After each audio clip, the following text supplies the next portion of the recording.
Good morning, millennials. Welcome to the Morning Toast. I'm your loyal host, Jackie Oshry, embarking on news and get into it, get our hands dirty, and solve the world's problems. And I love the set. Thank you. It's beautiful. Really fun, really toasty is how we describe it. Yeah. We have some great stories today, really well-rounded. I tried to, diversify from like all Kardashian stuff. For sure. Because, you have your area of expertise and we want to lean into that. Let's lean in. That's We're right. all about leaning in. I feel like I'm a queen here. This is on a throne. I love it. Yes. It's like the best, this is like the best version of like a makeup studio. Like I feel like I'm in someone's like powder room. No, totally. We should actually start doing our makeup here because the lighting in here is better than perfect. How do I look? How do I look, YouTube? You look good. I'm working it? Yeah, okay. You're owning the throne. I'm happy to be here. So welcome to the show. A lot of toasters are so excited that you're here. They're big fans of yours. But for those few who might not know what you do, please share with the class. Well, I have two podcasts. One's called the J Train podcast, and another's called the You Up podcast. You Up I do with betches. They're like you guys, big Instagram people. And the You Up podcast, we give dating advice. So we talk about modern dating problems and what's going on, and I'm like a spy who's turned on my own. So people you're giving inside information. Inside info, right inside the male brain. Okay. And I don't think, listen, I'm not an expert. I would never call myself that. I'm a person with a loud opinion, which all of us have. And I'm also 10% away from the guy you've dated or dumped you or you've dumped or the guy you're texting with and you're not sure what he means by what, let's do something. And it's like I can give an answer that I'm just a normal dude that can give an answer to what this guy is kind of his thought process. Okay, very fair. So what does let's do something mean? It means the guy wants to there's a lot of non-committal commitments going on right now. So it's like a lot of guys want to be casual as possible till the very end. You'll be getting engaged. You'll be like, are we something? And he'll be like, no, we're exclusive, but we're not dating. Like that's a big thing now. Exclusive, but not together. Yeah. And you're like, what does that even mean? That's so true. So you can't have sex with anyone else.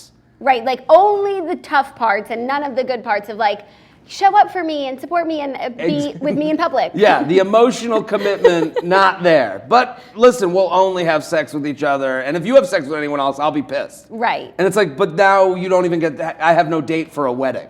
So it's so there's a lot of things going on beneath, in the margins, in the, not being written down that people have questions on. And listen, modern dating stuff, it's said there's always one girl in the group that's like, dating in 2019, it's the worst it's ever been. And you're like, okay, relax.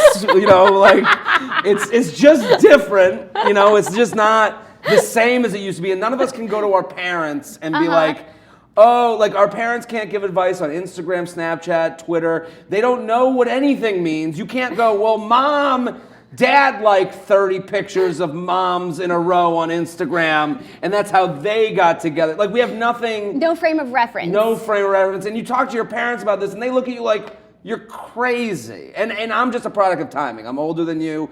When I went to college, there was no Facebook. Then you got Facebook, and then there was dating websites, and then it became the swipe apps, and then Twitter, Instagram, Snapchat, LinkedIn. How does this all work in? And I've kind of, a lot of it, is just timing. Mm-hmm. I've grown up with it. I was single through all of that stuff. So I can just speak to the male thing of why he likes 10 of your pictures in a row. That is so funny and very, very pertinent to a lot of people's situations. So we thought something fun to do is at the end of the show, people who are watching live on YouTube, please comment if you would like any dating advice from Jared, because I think we have an expert on our hands. And honestly, I was up at my old college this weekend at Colgate. They invited me, which is really every alumni's dream, is just to be like semi-important enough to be asked to speak. Are you kidding me? Because all of us kind of like, we get out of college and they're like, that place never wants to speak to me again. Right. And then they're like, please come up and talk to the youths. And you're like sitting there with a vodka soda, like, what do I know? But that's amazing. Right, it was really amazing. I met some really great girls. Of course, like only females came to my session, but that was fine. And it was actually like a women's empowerment weekend, which I didn't realize. They brought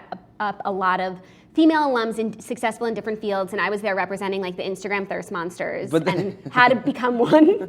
This is the Instagram thirst monsters? Yeah, here it's like when someone's thirsty, extra thirsty, they're a thirst monster, and like when they're beyond, they're thirst monster general. Oh, okay. And then they're like the thirst highest army? ranking thirst monster. And these people just like, they're like, I want in on this pot of gold. Yeah, or people, who are like at a party and they don't talk to anyone the whole time yet, like then they post a picture like they were the life of the party. Oh my God.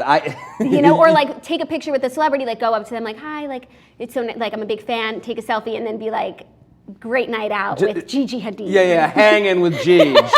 Yeah. Those people, they're almost like they're like sneak attack Instagram people. Yeah. And if you just look at their Instagram, you're like, wow, they're crushing it. But if you happen to see them in the wild, it's a dangerous thing in this day and age. It's like announcing who you are before being who you are. Right. And you see that a lot on dating apps where it's like, I'm an introvert, extrovert, and it's like, yeah, that's a person. You can't. You're both. How did that happen? And it's like, I'm the queen of all, whatever it is. And it's like, that's kind of how, where someone's at the party, just like you're saying, and then all of a sudden, me and Gigi, and it's like, no one spoke to you. You were in the corner. Exactly. So actually, for the industry that we're in and the jobs that we want to have, we're not as thirsty as we should be, but we're trying. And every once in a while, like we'll up the level of thirst because in this world, like being thirsty is the equivalent of like networking. Sure. Another thing I'm terrible at. There's like classy thirst. Yes. Called networking. Yes, but sometimes you see someone that's like so good at it, they're like, wow, you've nailed this whole game. And then when you see someone bad at it, you're like, oh, wow, you just don't know how to do this. Like I'm someone who's horrible at networking, and I've also learned, like I'm also self-aware, so I've given up. And you know what? I think you can get by in the world without ever networking. Like every networking event I ever went to is time I will never get back. Well, I agree. I think the key to life is to constantly go, am I crazy? You just have to have one moment am I crazy? In dating and just in job stuff with networking. You just, like when you go to a networking event, it's like you're like, what am I doing here? And then if you talk to one person, you go, yeah, I don't know what we're doing here. And they go, I know, right? And then all of a sudden the whole walls are down and you guys are talking for real. Right, that's what was happening at this event this weekend. Like I felt so, like I identified with the students because I'm like only 5 years out. And then we were just talking about networking in general, and I was just like, well, you guys are here at 8:30 on a Saturday at this like women's alumni event, like you're already doing something right. Like when I was a student, I would have never been doing something like this. And they were all talking about, like the difficulties of coming out of their shell and like doing things like this in networking, and that made it all more fun. That is very true. I kind of think of that I'm always like on a new diet thing. I'm always trying to like lose some weight, and there's one thing I'm like, if I wake up and take a multivitamin, I'm already doing it. Yeah. Like I'm already like a multivitamin, away from being a dirtbag. Like I'm like one better. I'm just one thing better than I was before. Right. And it's like just like you said, what the 90% of things are showing up. Like that's a Woody Allen quote. Like you came on a Saturday and you weren't just laying in bed moaning because you're hungover. Exactly. You did it. You've won. You weren't just laying in bed moaning because you were hungover, and you didn't have liquid IV. Why does that work? Do you know what I'm talking about? Electrolytes. You ever get hungover and you're just like sitting there in bed and you go, and you're like, that made me feel better? Yes. The moaning. Yeah, because it's like for a few seconds, your energy, like you're just distracting yourself, I think. Yeah, maybe that's it. But it's also the lack of electrolytes, which is why liquid IV is so pertinent to every hungover situation. When I was thinking about like college, and then I wanted to get back to the dating piece because that's what made me talk about Colgate. The hangovers that you thought that you had in college were nothing. And that's what I kept talking about, like to these kids. I was like, I would be hungover in my 8:30 class, but that's an oxymoron. Yeah. Because if you're hungover, you're not making it to an 8:30 class. No. Hangover means you've given up on everything in your life. Yeah. Right. So now I've turned to liquid IV, which is not your average electrolyte drink mix. Using cellular transport technology, a specific ratio of glucose, sodium, and potassium, when mixed with 16 ounces of water, it helps your body absorb more of the water and nutrients you drink directly into your bloodstream. It is the best hangover cure I've found yet, and it's tasty too. Jackie, I'll say this. I've had liquid IV. Delish, 1. 2, just like we said, when you get to the network event, at least you showed up. Right. Liquid IV is like one of those things. It's like, you know how you like forget to shower when you're hungover? You ever do that? Where you're like, oh my God, I feel horrible. It's like, yeah, you haven't showered, you haven't gotten dressed, you haven't done the thing. Right. And you haven't taken the steps. You haven't done any steps. You just sat here and said I'm hungover. That doesn't do anything. You didn't even get up to get an Advil, you know? So, but Liquid IV is like one of those things, like help yourself. Help yourself. I had a friend, he would in college, he would always go, I'm hungover, but I just take a long shower. And I'd be like, and to me, I was like, you walk to the shower? Like, how could you? And it's like, yes, do something. Liquid IV is a positive step. Right, a big step. And if you do one, you can hold off on the others for a while. Yeah. Anyways, I love Liquid IV, and I know that you will too. Right now, our listeners are getting 20% off at liquidiv.com. What? When you use code TOAST at checkout. That's 20% off anything you order on Liquid IV's website. See, I always call that free money. You want some free money? There it is. Right here. Liquid IV is the fastest growing hydration brand, and you can find them everywhere, even Costco. You can find them at all of Costco's nationwide. Ooh, that's great. Go to liquidiv.com and enter our promo code TOAST to get your savings and start getting better hydration. That's liquidiv.com, promo code TOAST. Don't wait, get hydrated today. Boom. Boom. So back to college, because I was with my husband now, which is just so crazy, you know, to be 5 years out of college and then in the library with your husband. Congratulations. Thank you so much. Did he go to Colgate as well? He did not. He didn't. He went to USC, which is a great segue to our first story. Okay. But you talking about, you know, the subliminal messages of modern dating, like I really could have used your expertise back in college. Well, how did you guys meet? We met a combo of a dating app and at work. So it wouldn't have happened if one of those things didn't exist. We had matched on a dating app before I started working at my job. When I started working there, he knew that we had matched, but I didn't because I wasn't like keeping up with my apps. And then we connected at a corporate kickball league. See, and then he told me that we had matched, and then I was like, oh, he's single and straight, like cool. See, this is the beauty and the horror of dating apps. Oh yes, at one point when I was single in New York City and I was on dating apps, and I was always doing all the right things and putting myself out there, like, because even if it didn't work out, like I'm cool to, you know. Sure. Just put myself out there. And I felt like I was getting famous from dating apps. Like I felt like I was seeing guys on the subway who were like, I know you. I've seen her. Oh my God, you're the one from Hinge. Yeah. Right, exactly. Yeah. See, the beauty of that, of how you guys met, is he knew enough that you thought he was a little bit good looking. Yes. And like he had that little thing in his mind where he's like, we've already matched. Right. So I know she at least doesn't think I'm that much of an animal to not hit the like. That's a beautiful thing and a dangerous thing at the same time, because, you know, for a lot of women out there that are out there dating, it's what's become hard is that men can be lazier now. Like for him, that was motivating. Yes. It motivated him. He goes, she thinks I'm a little bit attractive. I can go talk to her and say, hey, we matched on a dating app. We should go out. Yes. The other side of that is that men owned a thought in a woman's brain that they know, well, she thinks I'm hot, so I don't have to do anything now. That's so true. So it can be, you know, forever. It's gravity. For every up, there's a down. So, you know, when people are like, there's no rules to dating, but just know this is what's going on. Guys own the thought that you think I'm good looking enough to like. Okay, maybe I don't have to do much. Or maybe that's why I'm approaching. Exactly. Wow. How important do you think it is for modern people who are dating to be on dating apps? You know what? You have to do what's comfortable for you. I think putting yourself out there in any way is important. You gotta play in traffic to get hit. That's the only way it's gonna happen. So if you're someone that's like, you know, I think dating apps are a great way to put your toe in the water. I don't think it's the whole thing though. If you're sitting at home on a Saturday night with your dating app and saying, well, I'm out there, you're not really out there.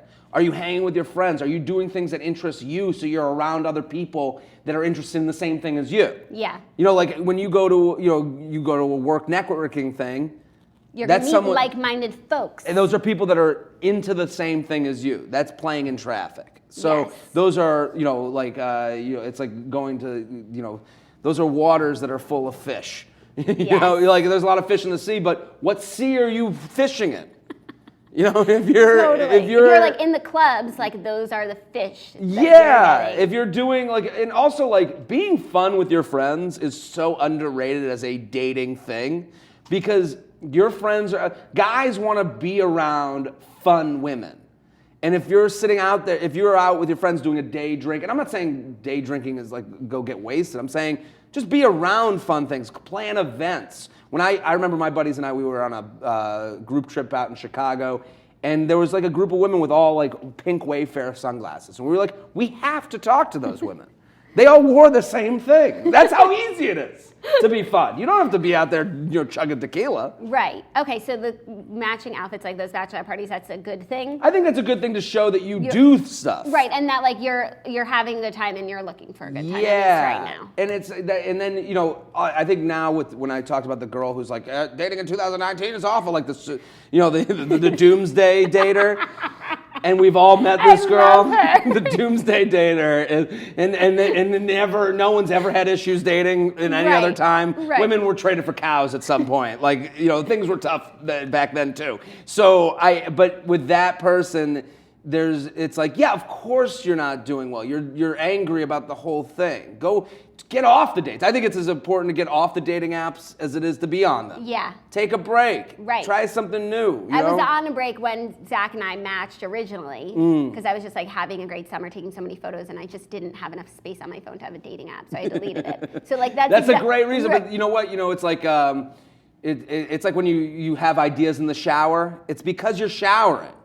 That's a lot like dating. Yeah, it's because you don't have your phone. You're not distracted. You're not down your phone in the the darkness of like, I'm single. I'm on this app again. Everyone's asking about my weekend. I didn't do anything this weekend. How are you? What do you do? The same conversation 7,000 times, and then finally you're like, well, screw it. I'm gonna go out with my friends, and then you meet a group of friends, and that's it just changes things up. You gotta just keep like cleansing and stuff and keep going. And also like, this is hard.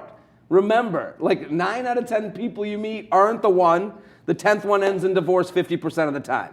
True. Happy Valentine's Day, bitch. Bleep. So it's like, it's not easy. So admit to that. Right. Don't. And it's never been easy. And it's not supposed to be easy because this is like a bit, the risk is worth the reward or whatever, Yeah, you got to put in a lot of work. You and your boyfriend don't have every day isn't a great day. Or you and your husband, I'm sorry. Yeah, no. Every day isn't a great day. And I think that's like the Instagram thing. Right. Where it's like, oh, you see everyone else with their boyfriend and then their fiance and then their wedding, and you're like, I want those things. Right, and it looks so easy. They just got together, sure. They got engaged, and they got married. And this is another thing from the male point of view, like, and I don't know if a lot of women are going to want to hear this. We are very aware of when you're just inserting a boyfriend into an Instagram shot. We're very aware of the girls that are like, we don't care who the guy is, I just want a body to have in this picture. I think that's a new thing. It's a new thing. It's very tough. And like guys, women think men have no emotional intelligence whatsoever. So you think we're just like, how do I do this? I don't know. I gotta go for drinks. Who wants drink? We know what's going on. We are blissfully naive. Like blissfully naive. Mm-hmm. We will act like we have zero emotional intelligence to just get out of shit. Yeah. So that's the same thing with like, so a lot of women, they'll go, well, he won't realize that I'm just looking for a guy to be I just want a boyfriend. And it's like, we know when girls just want a boyfriend, meaning they'll take anything. But who shows up to the ice cream shop and says, give me ice cream? Right. No, you gotta choose. I want vanilla bean.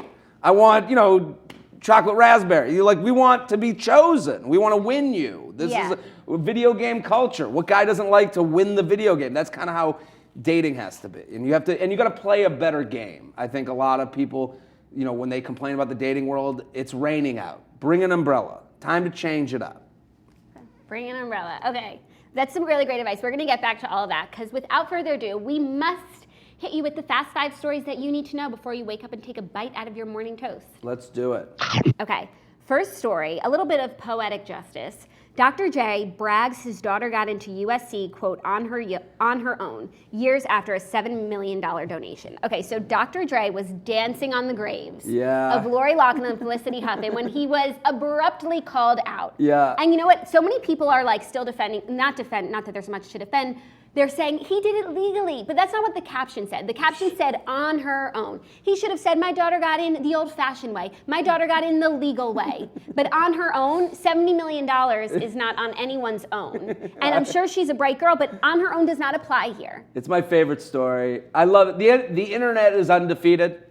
We know that. The internet just never loses. The internet never forgets. Never forgets. The internet remembers. They never lose. You just can't, I just don't think you can bullshit the internet. And that's what he's doing. He's doing a version. He's the parent that we all kind of got annoyed with growing up, where they're like, my child didn't need a tutor for their SATs. They just needed a whole music department donated in my name. Exactly. And what's so crazy is, so my husband went to USC, and we're actually talking about it a bit this weekend because some of the other alums had connections to USC. And for those who don't know, USC, I was there in the fall. Okay. Gorgeous school. Like, to the point where it feels palatial. It feels like I'm on that set. You know, it's palatial, beautiful, and people were making fun of USC, like, oh, you got to give $500,000 to get into USC. It's a good school. It's a nice school, you know. So your husband went there. He went there, and he was actually talking about with one of the alums this new program that Dr. Dre had started. It's a music, entertainment, like an entrepreneurship program, like a new major and a new building. And so we've just been talking about it, and then Dr. Dre posted this Instagram, and Zach was showing me. And then he was like, that's so funny because I was just talking about the young school, that's Dr. Dre. And I was like, so she didn't get in on her own. I was like, I hope someone calls these people out. It's not gonna be me because like I'm busy and we're going to dinner, but like, I hope the internet figures this out. Yeah, someone at home in their basement's gonna figure this one out for us.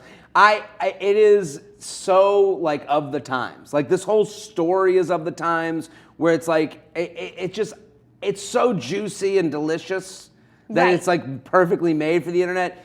It is funny to just have someone stand under a building with their own name on it going, I got it here on my own. I can't believe I picked myself up by the bootstraps.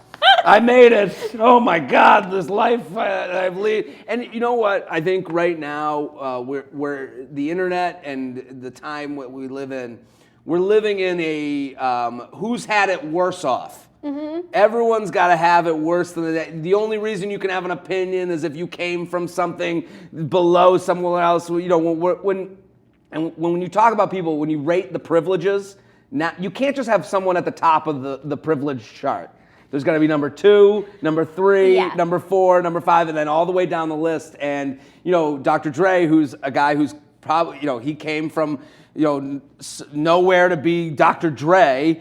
He, in his mind, you know, listen, our family's had a tough time, and he doesn't even probably see this. He's like, look, she did it all on her own. And you're like, yeah, your daughter lived a different childhood than you did. Yeah, and it's he didn't even see the hypocrisy. And why should he? He's Dr. Dre. Let him live. But he's just a proud parent. And like you said, if he had worded it differently, it would have been so fair. He should have just said the legal way, because it is legal to donate a building and curry favor for admissions for the rest of time. Yes, absolutely. And it's also legal to go, congratulations to my daughter.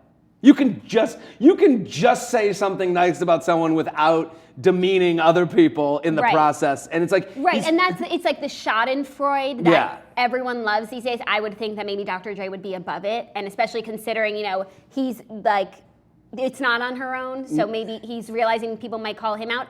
And it is, you know, the other thing is, like, you know, life is hard. And when we go call out other people, like, listen, and that's not to say there's privilege in everything. There's you know, there's all privilege exists all around us in different levels in different ways, and everyone admits to that. But you know, when you look at someone and go, your life was easy, like that was that person's life. You don't know what they dealt with. Like, I'm sure his daughter is sitting there going, I studied hard, I got into USC. Like, it's not her fault that her dad was like, you know, screw you, Aunt Becky.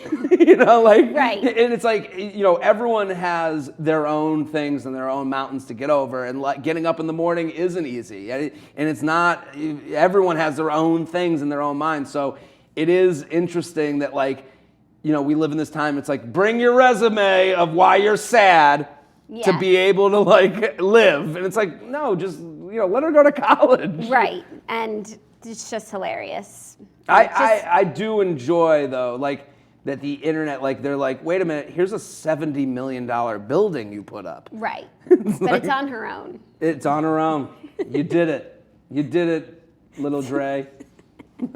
Okay, next story I picked for you because I'm assuming you're a sports fan. I like me some sports. Patriots Rob Gronkowski announces retirement at 29. It's time to move forward. Wow. Over a month after winning the Super Bowl, New England Patriots tight end Rob Gronkowski announced on Sunday he's retiring from the NFL.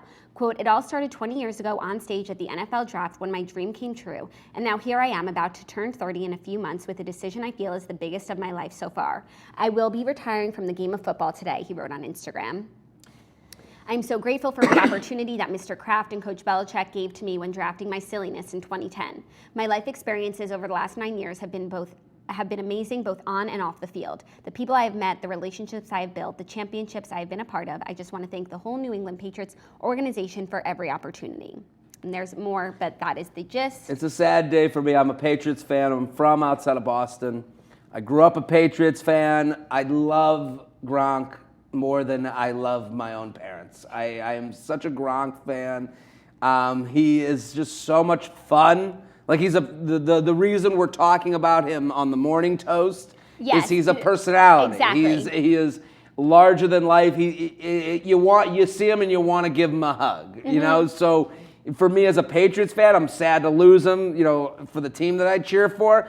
I'm even more sad to lose him as a personality. I don't know what they say he might go into wrestling or whatever he's going to end up doing. I don't know what that is, but I hope it's like as fun as, I hope it doesn't get like sad. I hope it's not I don't think it's going to get sad. What I had heard, and I don't remember what made us think this, is like he's going to go like a John Cena route in terms of like movies and animation and just like becoming this fun character. I mean, you know, now I'm happy he gets to spend more time concentrating on his stand-up that he was doing before. I just love him. Like I you know, some people, they just have that it thing. You know, we were talking before, some people are good at networking and they don't make you feel like you're being networked. Yes. Gronk has this incredible ability to not make you feel like a child watching him do stuff. Yeah. And not a lot of people have that. No, so that's why I think like whatever he does next, it's going to be good and positive, and I think he's going to have like a lot of success because people just want to see what he's doing and support him. Yeah, and you know someone is likable when they make 1,069 references and we all just go, "Oh, Gronk." Blowjobs. Oh my God, come on, Gronk. You're hilarious. Like, you know, right. If he wasn't likable, we would go, "Okay, man, it's enough with the blowjob jokes." You know, but we love Gronk, so he can do no wrong. Some people have that ability. You know, there was a lot of stuff that came out where in the NFL, like, you know, certain players were getting judged harshly on certain subjects, and then they go, "Well, look at Gronk," and it's like, no. We all don't get likability, and it's the hardest thing in the world to describe and to know. And Gronk just has it. You look at him laughing, and you start laughing, and it's like, and this is, you know, life isn't fair. You know, that the Dr. J's daughter gets to go to whatever college she wants to. Mm-hmm. Life isn't fair. Gronk gets to make as many blowjob jokes as he wants, and we just laugh and giggle. Yeah. And I love that. I love, because I used to work at a summer camp, and there was this kid who was like, he would go, you remember the Crazy Creeks? Remember those chairs? Yes, I love them. They were great. They were great. It was really a feat in engineering. Right? They just, like, someone, that's like the George Foreman grill of chairs. Like, someone was just like, yeah, you just clip them together and you sit in a V, and you're like, wait a minute, I'm in my own rocking chair. This is crazy. And it cost them 10 cents to make, and we bought it for $50, and you had to have 7 of them with a bag on the back. So I remember there was this kid that I was a counselor for, and he was like, what, you know, he was like going around, and like, he was just like one of those kids that like was a pain in the ass. But like, you couldn't help but laugh at the stuff he did. He was like the Gronk of the bunk. Yeah. And I remember one time he was going around to people's Crazy Creeks and unclipping. That's the most annoying thing you could do. And I remember one time he's literally like going up to unclip it, and I look over, I'm like, and he just looks at me, he goes, "Come on." He's like, "Come on." And I go, "Yeah, fine, do it." And then he did it. I was like, you know, not everyone can give you the, "Come on, let me be a dick." Right. And then you just let them be a dick. Yeah. Where were you a counselor? In Maine. I worked at a summer camp in Maine. What camp? Cedar. Oh, I know it. We went Shout to Vega. out. Oh, shit. Holy. Oh, my. I know Vega. Yeah, great gals. Great gals. I know a lot of people, a lot of fun people. A lot of vegans. A lot of vegans. I know a lot of vegans, and not the annoying kind. Totally. Okay, speaking of likability, JoJo Siwa. Talk about two people who worked hard to get where they are. Cedar and Vega. From counselor to toast. Did nothing. And now we have Camp Toast. Oh, really? Yeah. What's that? Like a camp weekend for the Toasters in the Poconos. Oh. We have one coming up Memorial Day weekend, and it's just like everything you think it is. That's fun. Uh-huh. Here's some advice to the Camp Toasters. Don't be that person that shows up to Camp Toaster and goes, at my camp, we did it this way. Let it happen. Right, but also so many of the Toasters didn't go to camp. Oh, so they want the full experience. Yeah, and so there is, like, they're not comparing like that, and they're just enjoying, and they just, like, can't believe That's one, great. Those that are the it's most camp, fun. And two, with alcohol. Oh, and it's just like... I mean, how many of us now, looking back, want a little vodka with our bug juice? Right, all of us. Yeah. All of us. A little rosé in the Nalgene. That's right.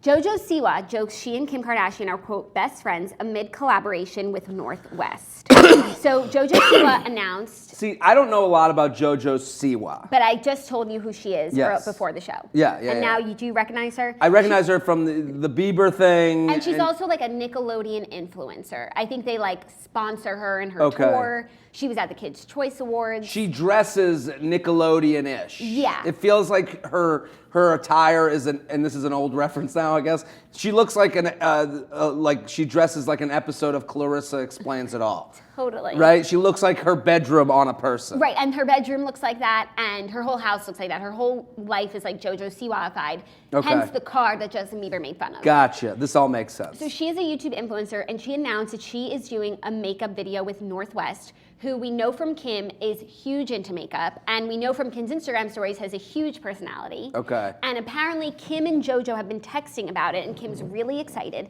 And this will be our first foray into like North on the internet. So Northwest, how old is she? She must be like 6 or 7 now. But So Northwest is into makeup? Like this, she's starting her own, Kylie Jenner billionaire empire? Is that? I don't know if she's starting makeup, but she just loves it. Like, she uses all of her mom's makeup. When Kim does a makeup tutorial, she'll show her like palettes, and she'll be like, obviously, North got into this one because it's like scooped out. And if you watch Kardashians, apparently North is like an animal. Like, when she goes to a restaurant, she just like eats everything, plays with everything. She's 6. Yeah, right. Kim even did like a Instagram video once where North was like going through all of her makeup, and she just loves to wear makeup. Okay, So we're getting a tutorial from the two of them, and I'm really excited. This is exciting. This is exciting news. I just like the thought, like talking about, go back to the Dr. Dre story. It's like North did it all on her own. Right. She started her makeup empire. We're gonna look back 30 years from now. Self-made billionaire, Except Northwest. I think Kylie Jenner is self-made. Do you? Yes. How so? Because everything that, like, first of all, how many rich and famous children turn out to be worse off than anyone, blowing money? It's honest, it might even, you could argue, I'm not going to be the one to argue it, that sometimes it's harder to make something from yourself when you've started with so much, because what is your incentive? Second, she's put all of her own money into her business. And the way that she built her business, you could say if she didn't have money, she wouldn't have been able to do that. But she did start small. Like, her mom did say, like, if this doesn't work out, you're gonna have a garage full of lip kits. Like, I think that she built it in a conservative way that really a lot of people could have started that way, even with just a loan, Yeah, I don't think, I think we get into semantics about this because it's like the self-made thing. I actually think that this is my conspiracy theory, is that Kris Kardashian put in the headline self-made because she just wants people arguing about it. So it keeps it in the news. So it's like, just even this debate right now is us talking about it. And it wouldn't be if they never included it. And it's a free commercial for anyone who doesn't. Yeah, it's like anyone who doesn't know she has a cosmetics line now knows again. Yes. So I do think the self-made thing, like, again, like what we were talking about before, is like everyone has a tough life to them because it's through their own eyes. And the minute, like, life isn't fair, Yeah, it's what you make of it. It's what you make of it. Kylie could have been Rob. Could have been. Well, that's Rob. Some would say he has no problems in the world. You know what I mean? Like, some would say. Like, I don't even know what his issues are, but I'm saying no one really he's does. Not in the news anymore. He's not on the show anymore. So some would say, well, he still has it, even though he has his own thing going on. Yeah. So it's I don't like the self-made thing. Like, I don't care. You know, like, you know. No, I care just because, like, people just love to tear them down. No, Sure. She could become the world's youngest billionaire, and still it's not good enough because she It's started out okay. But it's never going to be good enough Right. for those people. Like, they're always going to, you know, we live in the time, if you're rich, you're evil. You know, so it's like, it kind of feels like one of those things where it's like the self-made thing, like, yeah, it's going to piss people off. Yeah. But, you know, I mean, you see it with other industries where it's like, if you got, you know, introductions are a huge deal. So if she was introduced to someone, you know, via knowing someone else, like, okay, there you go, you're in. It's true. Okay, next story. It's a compilation of stories because Diana Ross and Barbra Streisand were defending Michael Jackson this weekend. Oof. First up, parents to blame Barbra Streisand's shocking take on Michael Jackson allegations. Barbra Streisand blamed the parents of Michael Jackson's alleged abuse victims in an interview with a British newspaper on Friday. Speaking to the Times of London, Streisand addressed the sexual abuse claims brought by Wade Robson and James Safechuck in the new HBO documentary Leaving Neverland. Streisand told the newspaper that she doesn't doubt Jackson abused Robson and Safechuck when they were children, but she placed blame for it on their parents, not the king of pop. Quote, I blame, I guess, the parents who would allow their children to sleep with him, she told the newspaper. The outlet described Streisand's attitude to Jackson, who once asked her to sing a duet with him, as, quote, surprisingly sympathetic. She added that both the children who spoke about their abuse at the hands of Jackson in the documentary, quote, both married and they both have children, so it didn't kill them. Quote, his sexual needs were his sexual needs coming from whatever childhood he has or whatever DNA he has. Quote, you can say molested, but those children, as you heard say, they were thrilled to be there, she told the newspaper. It's a tough quote. It's a tough quote, and now she has clarified those comments after the backlash. She said, to be crystal clear, there is no situation or circumstance where it is okay for the innocence of children to be taken advantage by anyone. The stories these two young men shared were painful to hear, and I feel nothing but sympathy for them. The single most important role of being a parent is to protect their children. It's clear that the parents of the two young men were also victimized and seduced by fame and fantasy. Honestly, it sounds like you were seduced by fame and fantasy, that you just keep defending him. Because in the same way they brought their kids to hang out with Michael Jackson because they were so honored. She's defending Michael Jackson because she's so honored that she sang a duet with him. It's a tough, this is one of those stories that you're like, Barbara, take a seat. Yeah. Let's sit on the bench. You'll come back for an easier story. And like, come back for the Dr. Dre. Come back for the Harvey Weinstein. Yeah, come back for the ones that we know what the opinion is. Right, like, right. This is one of those. It's like I'm even myself like back away. You know, like you tiptoe out of the room. Yeah. People are like, let's talk about Michael Jackson. I'm like, I'm gonna get a coffee. Anybody need anything? You need a coffee? You need a water? Anybody? And then I walk back in and we're talking about Siwa with the, you know, this is so, you know, you see it. I don't. Obviously, I don't really agree with what she said. It's one of those. It's like, you know, there's certain stories right now because you have to have an opinion on everything. If you're out there with opinions, now you have to have an opinion on everything. So like Barbra Streisand, if you go to her Twitter account, like she's got like a lot of political shit. She's got a lot of like she's on everything. I don't go to her Twitter account. So I went after reading this story because I was like, what is she about? What is she about? If this was the one thing she came out about, like was like, I gotta put my, you know, flag in the sand, I'd be like, all right, well, she really believes. But then if you go through her account, she's got opinions on everything and things that are above her pay grade. Right. You know, you don't know anything about. But this is what happens. It's like, you know, you forget there's certain stories I'm going to take a seat on. Mm-hmm. I don't know anything. Yeah. It's okay to say I don't know. It's okay to go, really difficult situation. I don't know, you know, it's like we could all do that in our own lives a little bit more. Like 100%. You know, we could all do one of those, gonna back off, I'll get the coffee. That's what we should start calling it. This is an I'll get the coffee story because obviously what the Michael Jackson thing with the documentary that's coming out, it's what you find, and just from talking to people, it's so tough for people to separate their own feelings with the music and their own childhood experiences. Just like she's saying, I had a duet. Yeah. It is so difficult for people to separate one thing from the other, and also while not knowing anything. Right. We weren't there. We were going by a damning documentary. I'm not defending. I'm just saying, like, it's okay to go, seems horrible. I don't know. Anybody need coffee? That's me. My whole life, I just want to be the guy on Difficult Stories who goes, anybody need anything? Like, I just want to be the mom who's like, no, let me clean up. You know, like, let me get you kids need some drinks, right? Yes. Diana Ross could have, taken can we get a coffee here? Because she tweeted, okay. This is what's on my heart this morning. I believe and trust that Michael Jackson was and is a magnificent, incredible force to me and to many others. She then added, stop in the name of love.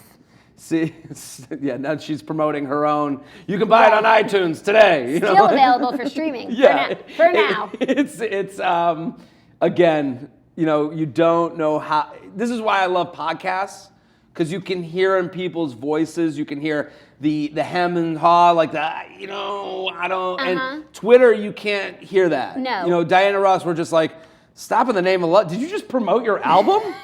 Did you just promote your album at the end of your Michael Jackson support? Right. And it's like. And is this thought coming at the end of a series of thoughts where you're conflicted about how to feel about him, exactly. but he was magnificent in certain ways, so stop in the name of love? Exactly. It's just like, this is or like. Or is it just this? Yeah. Just stop talking about I try to have empathy in every situation. I try, and empathy for the empathizer. So I could see where she's like, I got this, we had a life together, and some interviewers like, you got to tweet about this, and you're like, Diana then picks up her phone and is like, what's Twitter? And like all of a sudden she's typing like your parents do, where they hold it like this, and then you're like, okay, now we're supposed to take this as seriously as like a journalist that might do this or have this opinion, or like, I don't know, it's all, the world lives in gray and Twitter does not.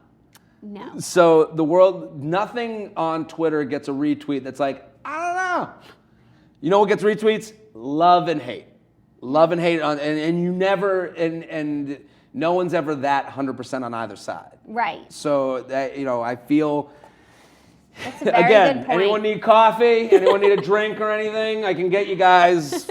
I got snacks. That's what I do on those stories. That's a great point. Okay, our fifth story is a little more lighthearted considering everyone survived. But a cruise ship from Norway reaches a port with remaining passengers after mayday and air rescues.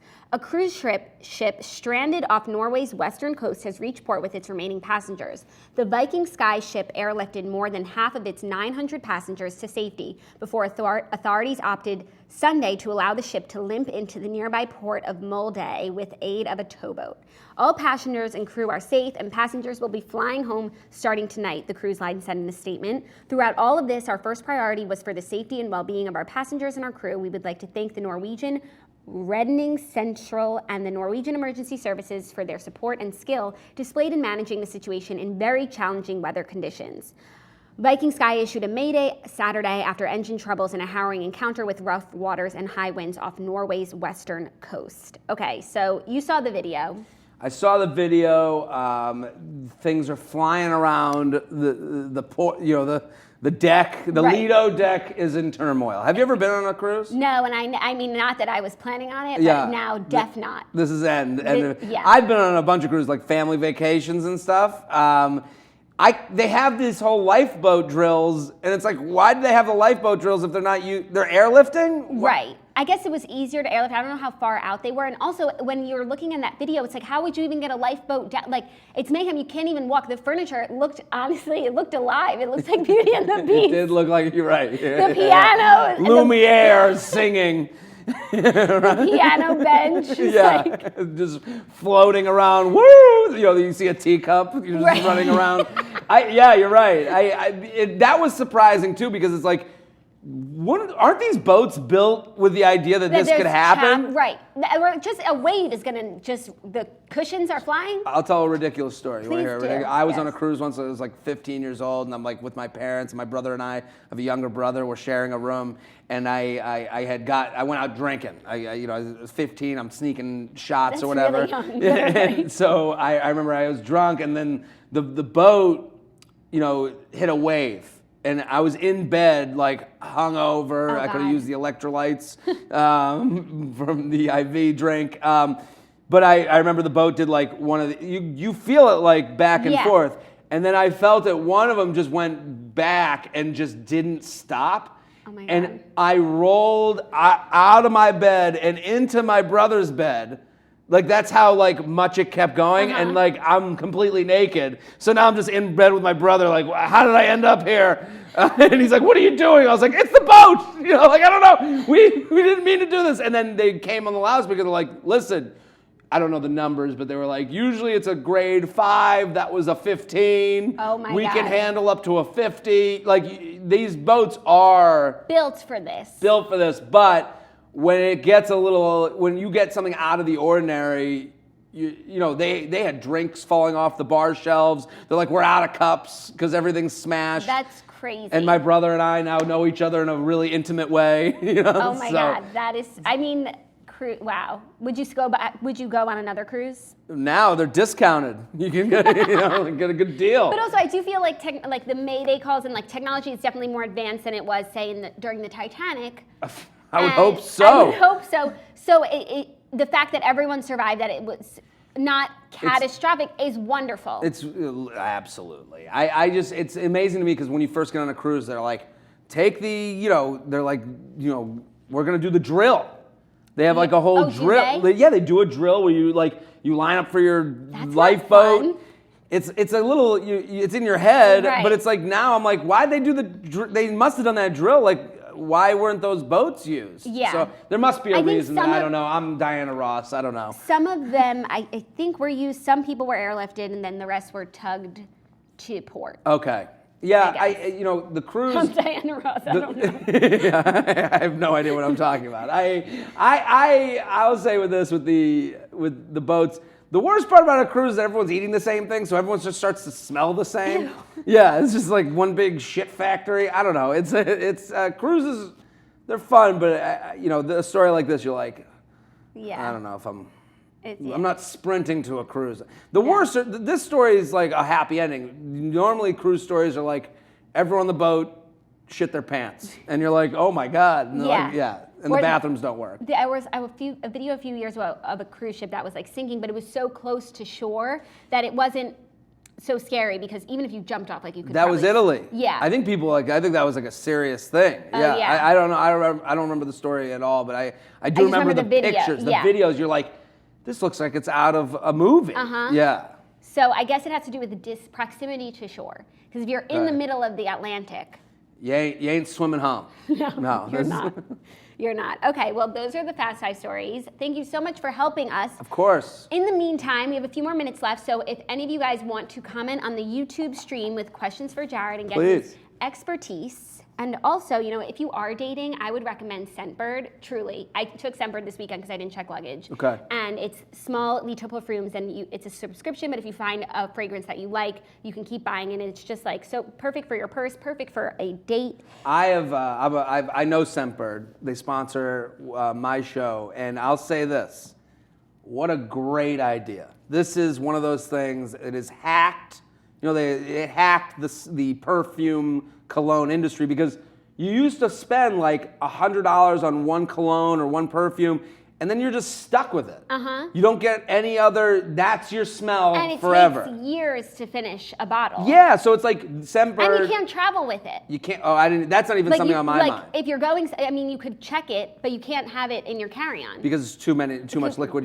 People have probably lost thousands of dollars just from having the TSA guy go, sorry. Now the TSA guy smells great. Now the TSA guy is like, you should try Scentbird. Yeah, and I think the best part about Scentbird is that you can collect a bunch of them. So you can have different smells for different occasions. You can be like, oh, this is my Saturday smell. This is my work smell. Like, just to get, and you're never going to use, they say it's a month's worth of sprays.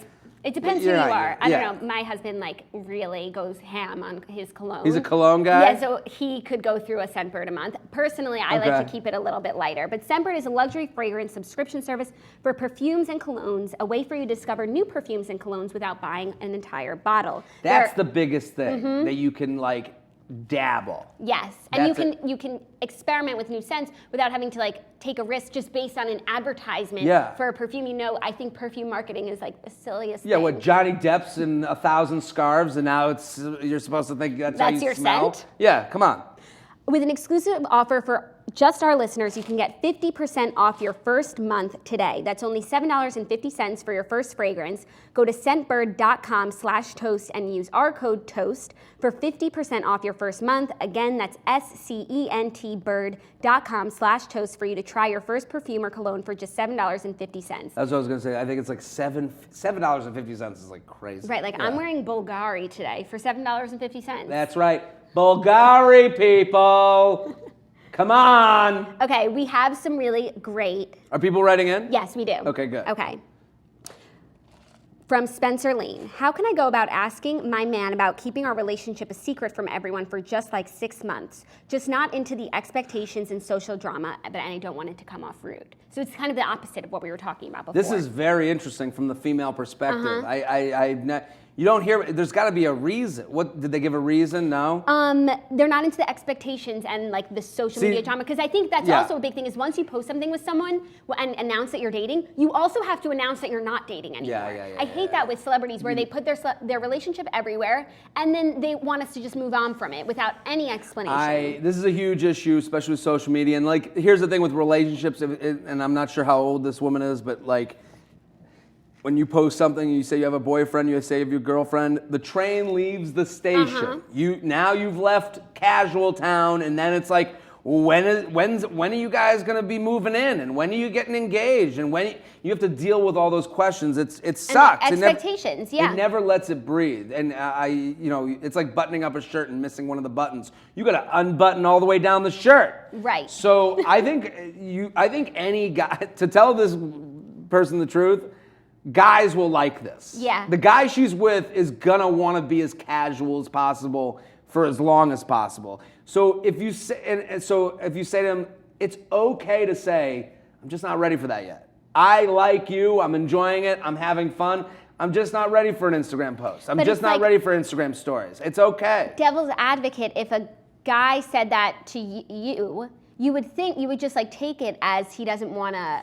You have to take it better. That's my thing. Like, and also you have to like, it's not one thing.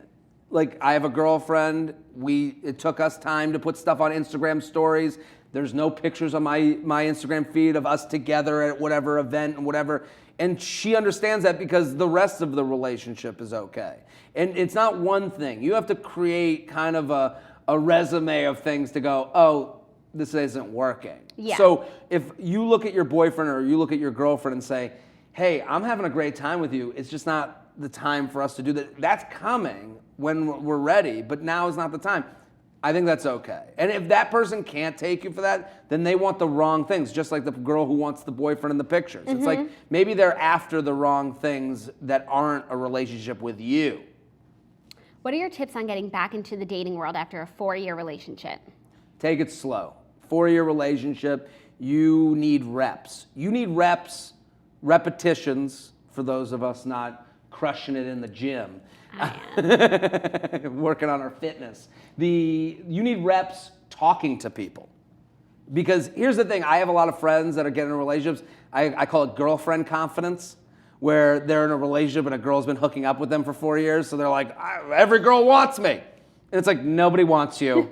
You're the same you were 4 years ago, and you're 4 years, older. So come on, buddy.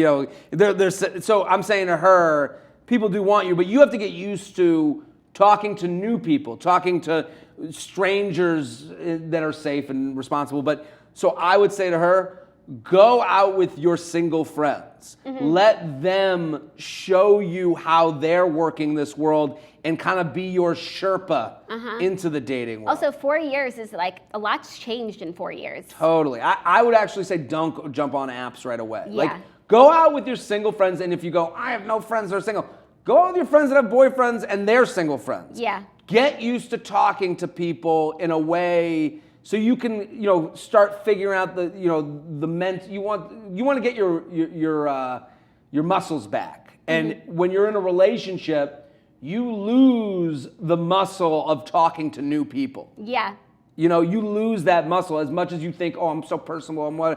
No. I talk to people after shows every night, and I'll go, hey, nice to meet you. And you can tell that they haven't met a lot of variables They go to work, they talk to the Yeah. person at work, they go home, they talk to their wife or husband or whatever it is, and then they come to the show and I go, hey, nice to meet you. And they go, Friday? Like they don't, it's one of those things that like, because we go out and meet people every day for this job. Yeah. We're used to it's like anything else. Like if I don't do the show for a while, I come back and I'm rusty as hell. You're rusty. Go out with friends. Go out with like your single friends first, your relationship friends second, the friends with boyfriends that have fun friends, but just let them be your Sherpa into the world. Great. This is a great question from Katie Pastore. How long is too long to chat on a dating app before meeting in person? This is a great question. Great question. Because there's no real answer, okay? There's too short to talk on a dating app and there's too long. Mm-hmm. The in-between it's on a spectrum, okay? So too short is, hey, let's do drinks. Hold on, okay? Hold on. Wait, you saw a picture you like, so now I have to go out. There's a lot of people out there with pictures that I like. And then some people go, well, I don't want to you're wasting my time that I might have to go out with you. Right. Like maybe we could figure this out right now if it's worth exploring. Absolutely. So I think that too long is anything longer than a day. So if you it's okay to, how many of us have texted with someone over the course of a day and had a full conversation over a day at work? What has to happen is, and I hate to put a rule of a day, but I'm saying have enough of a conversation where it's fun and flirty, and then it has to end in what's your plan next week. If it doesn't end in what's your plan or making a plan, it's over. You can't go say goodnight to someone on a dating app and then wake up tomorrow to say good morning. Totally. If you're doing that, you're not, that person is, and what people do over the dating apps and what guys do a lot is they'll text with you for as long as possible to build trust so that they don't have to take you out and they can just meet up. A lot of people out there, and that's okay. If that's something you want, just admit to it. Yeah. But if you are looking to date and to meet someone and have a relationship, it has to start with, hey, what's your plan next Tuesday? Want to do 8 o'clock drinks at this place? Someone has to make that move, guy or girl, I don't really care. Right. But if you're avoiding that conversation, you're avoiding getting turned down. Yeah. For me, the way I always felt is like, obviously your dating profile is like your resume, you know certain things about this person, but it's like, I also want you to tell, like, I don't want to know everything about you and then I meet you and I'm like, how's being an accountant? Like, tell me about your accounting job, blah, blah, blah. So I don't want to have a conversation where I know all these things about you. I would even like forget where this person works. It's like, you don't have to study everything. You see the gist, okay, this is doable. And listen, and then you learn things about each other. Absolutely. It's really to get a taste of somebody and to say, hey, how are you? Where are you from? What do you do? Oh, nice to meet you. Oh, what'd you do this weekend? Cool. And to see if there's a vibe. It's okay to. Here's the thing. The beauty. It's not like how many siblings do you have? No. Hey, and the beauty of a dating app is you can say goodbye and move on. Yeah. You don't have. It's less than meeting at a bar. Yeah. The commitment level. Right. So, hey, nice to meet you. This conversation isn't really going where. Next. What do you think is the best dating app? If you would recommend someone to only be on one that's looking for a relationship, I work with Hinge, so I'll be open about that. But I do think Hinge is a great app for people if you're looking for a relationship. That's how Zach and I met. That's how you guys met. Mm-hmm. So I think with Hinge, the prompts are a great thing. The act of liking versus swiping is I think that's physically a better thing. Yeah. Like just doing this all day long, that's not like, like that's nothing. Yeah. Going boom is just a different thing. Like I think like just mentally, physically, like I think that all works into it. I do think, but I am paid by them, so I'll be open about that. But I do believe that that's a better. Bumble, I don't think, it calls itself a feminist app. It's the best one for men. I'll be totally honest with you. I'm telling you the honest truth. The problem with dating apps on like Tinder was like guys are like dogs. We'll eat until we die. So with dating, we do the same thing. Guys are also like Depression era children. We don't throw away leftovers.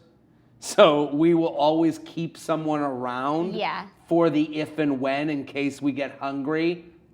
Gronk, blowjobs, okay? So the idea is Tinder, the problem for men was that you would get all these matches and you go, I got to talk to all the matches. Right. But you didn't know who liked you the most of the matches, who was the closest to hooking up. Right. What Bumble did for men is you get the matches, and then the people that wanted to hook up or be with you the most or thought the most of you come and talk to you. Right. So it changed the numbers. It made it easier for men. Wow, I never thought of it like that. Does that make sense though? Because Tinder, you talk to them all and you didn't know, because we all swipe someone right or like someone's picture for different reasons. Yeah. We don't want to admit this, but the truth of the matter is you look at someone, you go, that's a date person. That's a hookup person. That's a wife. That's a wife. That's a husband. That's guys, because we're all checking boxes. Right. So when you do that and you're swiping, Tinder, you're like, I don't know which of these is going to come through, but I got to play them all. Yeah. Or Bumble, now they're coming to you. They're going, I think you're cute and please me. Yes. That makes it a lot easier for men. What are your thoughts on ghosting? Ghosting sucks. But I think it's like, I think we're in a tough spot with ghosting because we're all doing it. First of all, understand that guys are just wusses. Yeah. They don't. But so are girls. Like girls, and girls are doing ghost it too. Everyone's ghosting. I think that ghosting is sometimes like a necessary evil. Like it's because some relationships or a few dates don't require a conversation. Well, this is why ghosting exists. And then the act of the ghost tells you everything you need to know. The problem is there's no definitive there's no definition for ghosting. Mm-hmm. I thought it was disappearing after having had sex. Oh, I don't know if it's a sex thing. Well, so this is the thing. We have a different... That complicates it. If you go on one date with someone and then they go, hey, we should do that again, and you don't answer, to me, that's like not really a ghosting to me. To me, that's like, okay, fine. There's a more mature way to handle this. There's a more way... and also, what happened is there was a lot of people getting offended with how you would end things. Right. So a lot of people would be like, hey, this was a lot of fun, but I don't see it as a match. And then the response would be, well, we went on one date. You don't have to tell me, you don't have to dump me. And you're like, well, what do I do here? Right, it's a lose-lose. It's a lose-lose. So, and at least if you ghost, you don't get yelled at. Exactly. So we're all just in fear of being that person that's the bad guy. The bad guy. No one, and actually breaking up with someone is worse than being broken up with. I completely agree. It's the reason 90% of us try to get the person to dump us before we dump them. Yeah, and even like subconsciously too. Yeah, you're just like, oh, I'll act like a dick and I'll act weird for a couple weeks and then they'll get rid of me so I don't have to do that. And I get to like be sad and be a victim and people feel sorry for me. And the whole brunch will come over and hug you to death and say, he was a loser anyways. Like that's, and you know what? Here's the problem. The age at first marriage. So people used to get married 4 years earlier than they do now. What's the average age now? I don't know the number. I'm Diana Ross on this. I don't know a lot of stuff on this. But I do know that the average age where people have gotten married in the country, this isn't just New York, is 4 years older than it was 10 or 12 years ago. That is a lot of movement for an average. Yeah. For the country. That's a big move. So now we have, let's call it, we have 4 extra years to be a dickhead to somebody. And that stinks.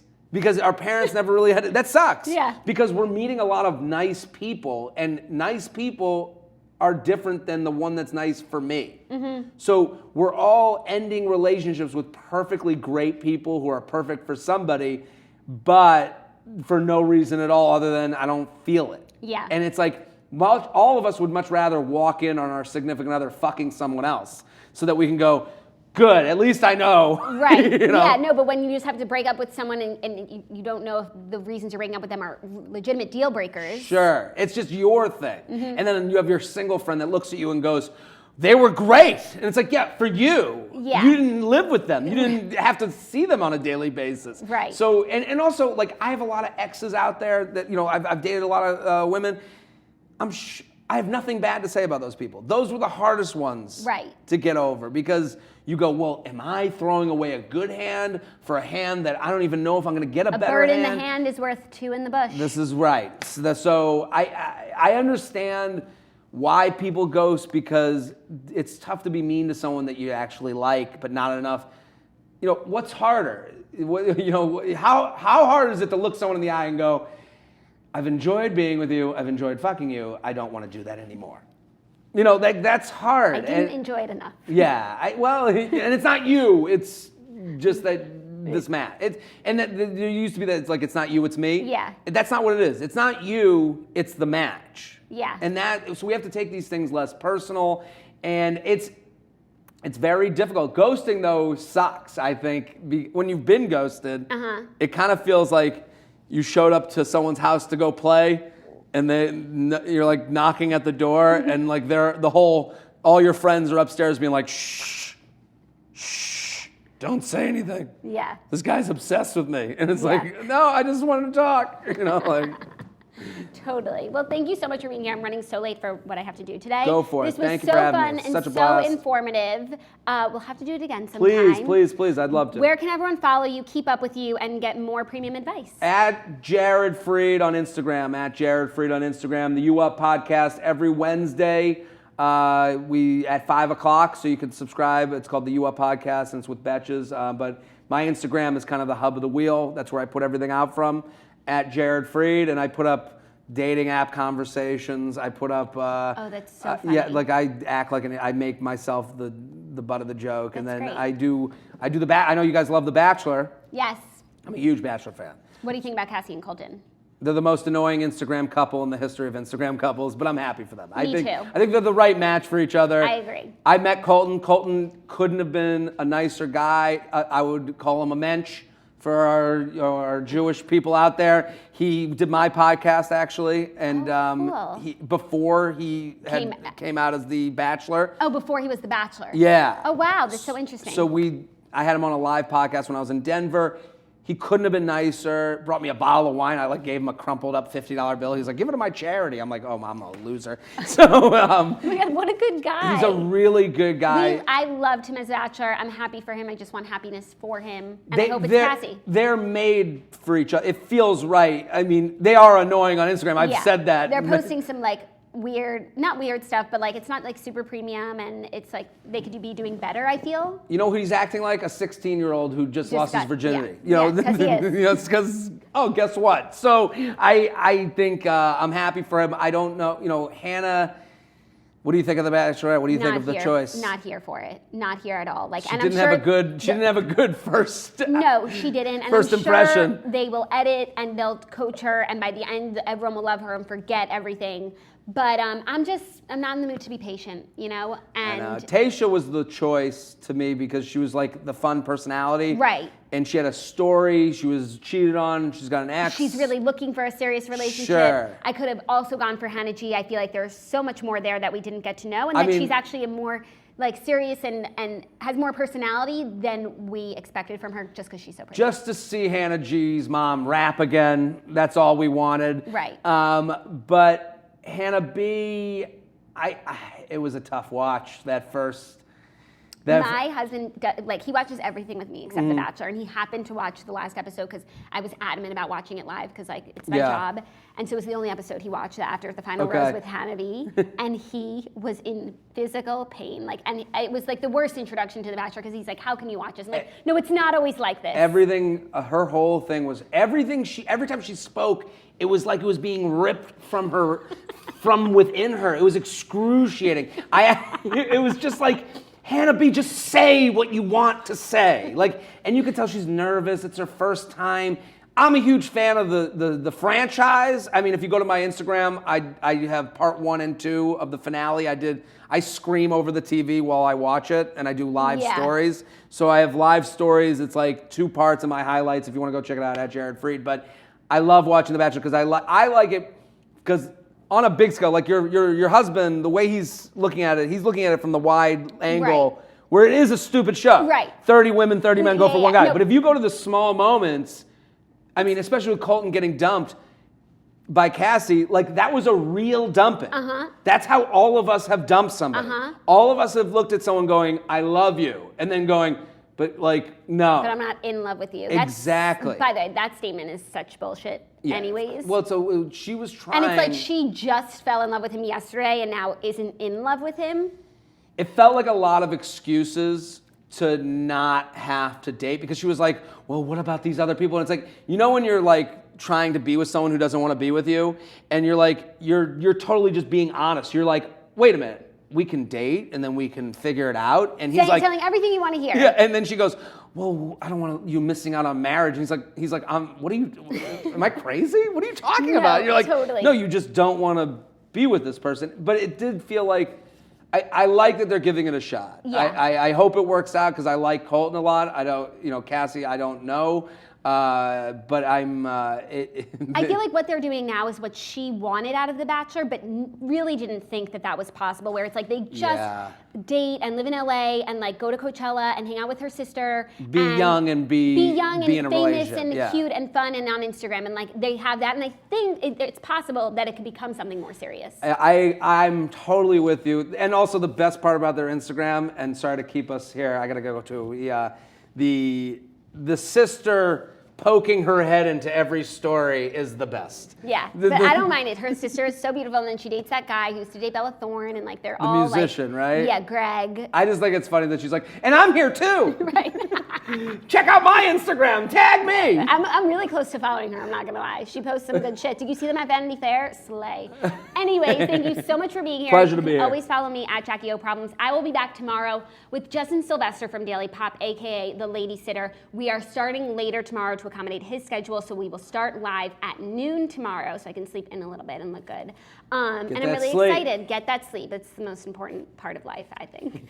Anyways, have a great day, everyone. Thank you so much. Thank you for having me. Pleasure. Bye.